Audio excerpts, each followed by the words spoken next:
Привет всем, меня зовут Татьяна, я хозяйка магазина iduni.com.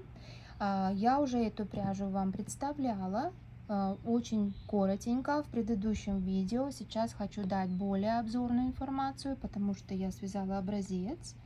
Вот, значит, напоминаю еще раз, это стопроцентный меринос черного цвета. У меня есть только черный и вот такие вот бусинки. Тяжело сказать, но на первый взгляд мне кажется, что они разного размера, хотя в принципе может быть и нет. И еще они находятся на, как я заметила, почти равном расстоянии между друг другом, но на далеком. Примерно, я бы сказала, около метра, может быть чуть меньше, сантиметров 80 это точно. Вот, поэтому вот такого прямо очень-очень рябенького эффекта не создается. И будет зависеть от того, как бусинки располагаются, скорее всего, от того будет зависеть, какая ширина у вас вязаного изделия. Бусинки нанизаны вот на такие ниточки. Сама ниточка имеет структуру вот такой вот волны. И видно очень хорошо, что там одна ниточка обвивает все остальные. Значит, что показал образец?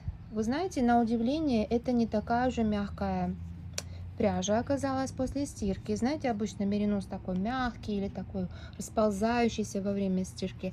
Этот образец не расползся вообще, и в размерах, в принципе, он не увеличился. Вот, стал такой стабильный такой, вы знаете, основательненький такой. То есть это на любителя. Я связала в одну ниточку. И если вы хотите, чтобы эта пряжа была такая более мягенькая, то я советую, конечно, ее добавить в нее что-нибудь. Ну, первое, что приходит на ум, это, конечно, очень тонкий мохер. Он у меня тоже есть в магазине, там начиная от 1000 и больше.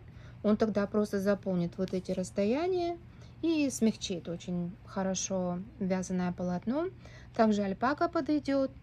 Можно добавить еще, как сейчас очень в Европе модно, джайпур, то есть это кашемир шелком. Обычный шелк можно хорошо добавить. Мне кажется, травка сюда подойдет, будет интересно. Вот эти бусинки будут как бы в травке. Вот. Ну и, естественно, стопроцентный кашемир тоже облагородит любое произведение искусств. Значит, что здесь особенного? Вязала я на 4 американский размер, это, по-моему, 3,75 европейский. Бусинки после вязания я все вытянула, постаралась, вот одна осталась, постаралась вывести наперед. Находятся они в хаотичном порядке. Вот, и вот мне так кажется, может быть, мне так кажется, но вот как на первый взгляд, мне кажется, все-таки из-за того, что это полотно, ниточка имеет вот такой эффект, такой волны, вот мне кажется, что он немножко косит. Может быть, это мое мнение, может быть, я не права. Вот я вам показываю, прям телефон держу вертикально. Вот, может быть, это совсем-совсем чуть-чуть.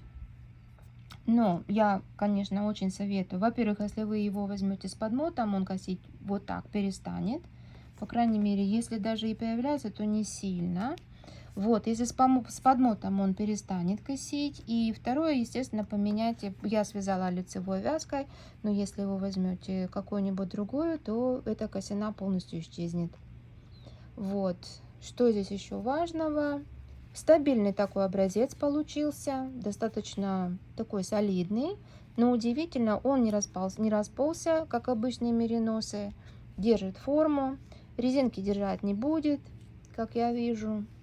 Вот, но опять же, что интересного, посмотрите еще раз, ниточка, вот видите, она вокруг этой нитки, основных нескольких ниток, обвиты одна или две, вот особенно так, где держатся бусинки, она обвита вокруг остальных, и поэтому создается такой волнообразный эффект нитки, она не ровная. Вот, интересная пряжа, интересно поработать. Я ее вяжу с компаньонами, с каким-нибудь тонюсеньким чем-нибудь. Тогда она сделается более пластичная. Вот, эти бусинки, конечно, прелесть какая.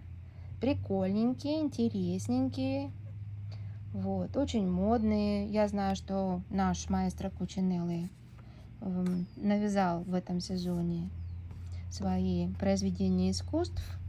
И конечно, можно и кучинелловские фантазии сюда применить, но я знаю, что у нас очень много мастериц, которые придумывают что-то особенное, что-то свое, такое, чего нет ни у кого.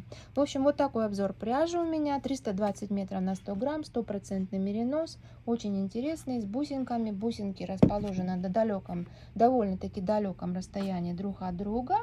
Я бы сказала, но мне кажется, они неравномерно расположены все-таки, но довольно далеко.